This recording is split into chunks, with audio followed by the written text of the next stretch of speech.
Hello future doctors, तो कैसे हो आप लोग।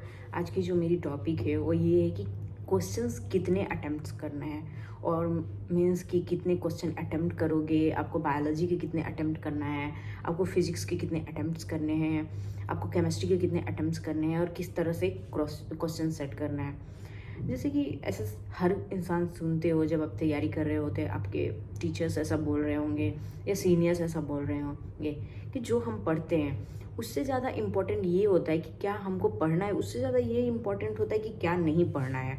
बहुत से स्टूडेंट्स हैं, बहुत से बच्चे जो लगभग 17-18 लाख लोग तैयारी करते हैं, लेकिन उसमें क्वालिफाई भी सिर्फ 50% करते हैं।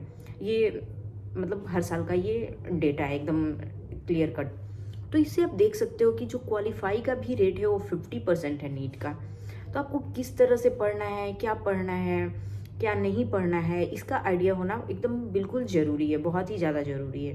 तो मैं आपको बताऊंगी कि आपको किस तरह से बायोलॉजी अटेम्प्ट करना है, किस तरह से फिजिक्स अटेम्प्ट करना है, और किस तरह से केमिस्ट्री अटेम्प्ट करना है। तो मेरे पिछले वीडियो में मैंने बायोलॉजी के बारे में बताया है कि बायोलॉजी के क्वेश्चन आपको कैसे लगाना है, कहाँ से लगाना है, एनसीईआरटी कैसे पढ़नी है।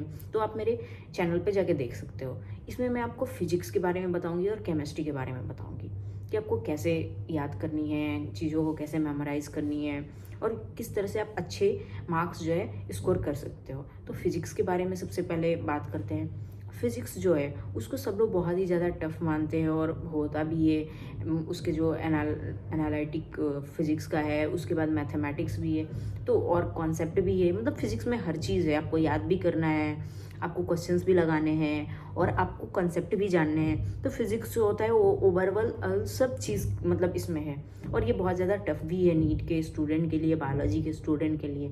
तो देखो, सबसे पहले फिज़िक्स जो आप करोगे, अप्रोच करोगे, तो आप बुक कौन सा पढ़ रहे हो। इसमें ज़रूरी नहीं है कि आपको एनसीईआरटी पढ़ना है। जैसे मैंने पिछले वीडियो में बताया बायोलॉजी के बारे में कि आपको एनसीईआरटी ही पढ़नी है, और आप फिजिक्स में एनसीईआरटी नहीं पढ़ोगे कुछ चैप्टर्स के लिए। जैसे आपको मॉडर्न फिजिक्स है, तो मॉडर्न फिजिक्स के लिए आप एनसीईआरटी पढ़ सकते हो, नो इशू। पर आपको जो फार्मूलाज लगाने हैं, आपको जो क्वेश्चंस अटेम्प्ट करने हैं, इसके लिए आप कोई भी स्टैंडर्ड बुक प्रीफर कर सकते हो, जो भी आप पढ़ते हो।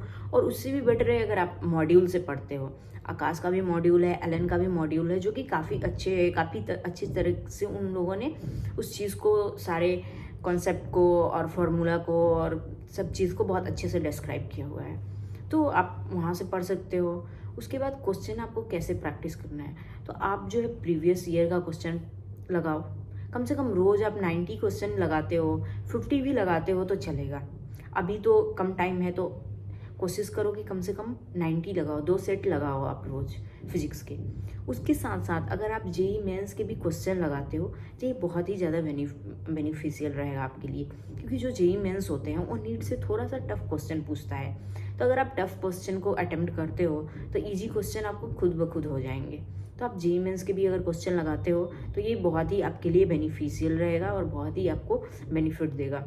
इसके साथ साथ आप PYQ लगा रहे हो, आप अपने एनसीईआरटी के भी क्वेश्चन अटेम्प्ट कर लेना। और फिजिक्स को जो है लाइन बाय लाइन पढ़ने की कोई ज़रूरत नहीं है, आप किसी वीडियो लेक्चर से भी आप देख के अपना कंसेप्ट क्लियर कर सकते हो। और फॉर्मूला के लिए आपको सारे जो फॉर्मूलाज होने चाहिए वो आपको याद होने चाहिए, और इसके याद करने के लिए आप एक दिन में मेमोराइज नहीं कर सकते हो। इसके लिए आप सारे फॉर्मूला को लिख के रख लो, या फिर एलन में आप अगर आप हो तो एक बुकलेट मिलती है जिसमें सारे फॉर्मूलाज लिखे रहते हैं। तो आप रोज़ सुबह या फिर जब आपको पढ़ने का मन नहीं कर रहा है तो आप पलट के एक बार देख सकते हो। जब आप ऐसे एक बार दो बार, फर्स्ट टाइम जब आप देखो तो मेमोराइज करने की कोशिश करो, सेकेंड थर्ड टाइम से आपको लगेगा कि हाँ ये तो मुझे पता है, ये तो मुझे पता है, और फिर धीरे धीरे चीज़ें आपको याद होने लगेंगी। तो इस तरह से आप अटेम्प्ट कर सकते हो। और फिजिक्स इतनी भी टफ नहीं है और इतनी भी ये डिफ़िकल्ट नहीं है जितना कि हम लोग उसे समझते हैं। So if you will try your best, you can get good marks in physics. So thank you so much for watching the video. Please share with your friend and subscribe to my channel. Thank you.